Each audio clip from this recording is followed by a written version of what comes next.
And we're back at it again with the fresh Yu-Gi-Oh content coming at you live from, well, not really live, but we're here in Media Variety Emporium, Trinidad and Tobago.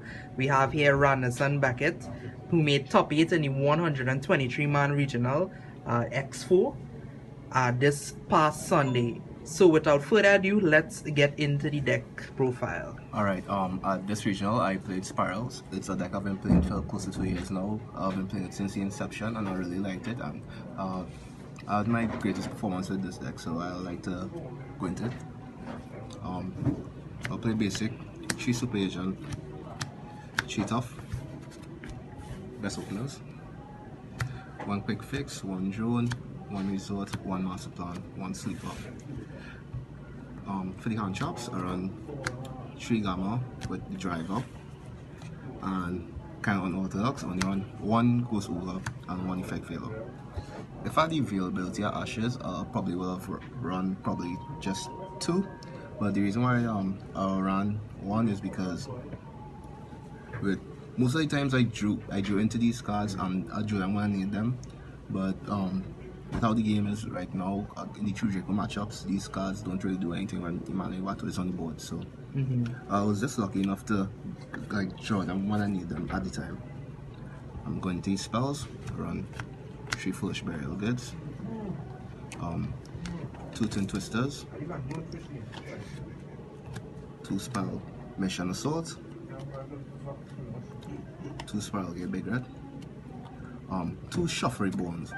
The Shufflery Bones were one of the greatest additions to the deck and are late to the party, but I'm really glad I tried them out for the first time at this regional, and they helped unbreak dead hands. Had cases where I actually had to normal summon Effect Veiler to shuffle it back with Shufflery Bone to join to my field spell.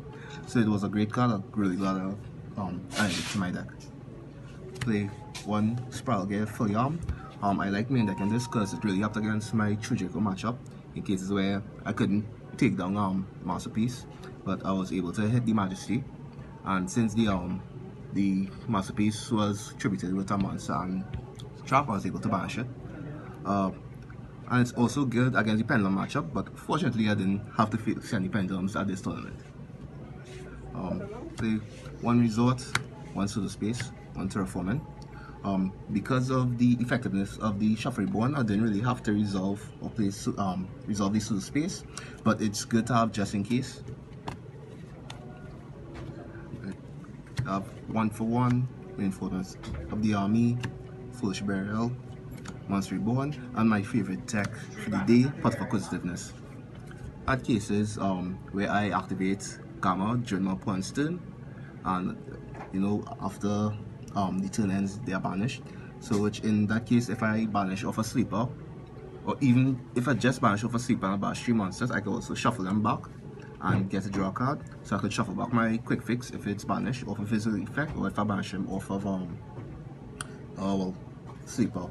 And there was a case where I actually had Driver and Gamma out, and somebody Call of the Grave my Master Plan Grave, which made this active. So it's a great card to have in the deck. And for the traps, 2 Rescue and 1 Solemn Judgment. Going into the extra deck, run 2 Spyral Double Helix, 1 Decode Talker and 1 Gaia Saber. I really like Gaia Saber this tournament.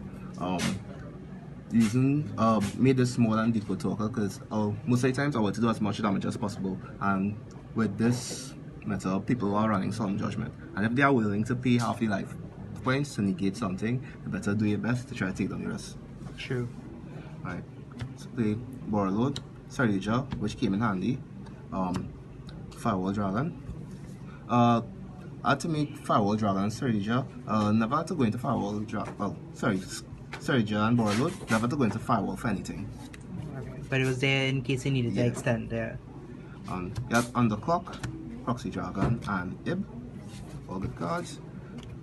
For the Exceeds, I have Silver and Princess Sprite. I have Ghost Street Dullahan, Tony Dragon, and Baguska, but the only one I went into at the tournament was Princess Sprite. And we have the one Omega for the Omega driver. Yeah.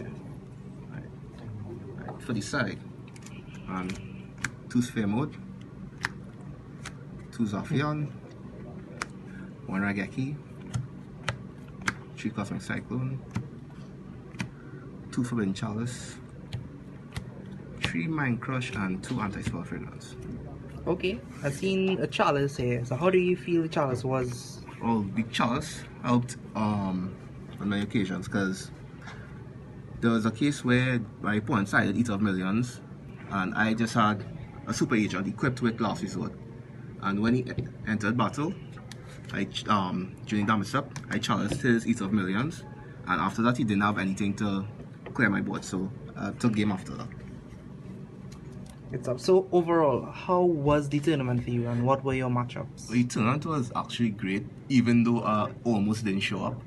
My matchups were Trickster, True Draco, Phase 2 Will Chalice, and 2 60 card variants. One was Light 1 Zombies, and the other was Infinite.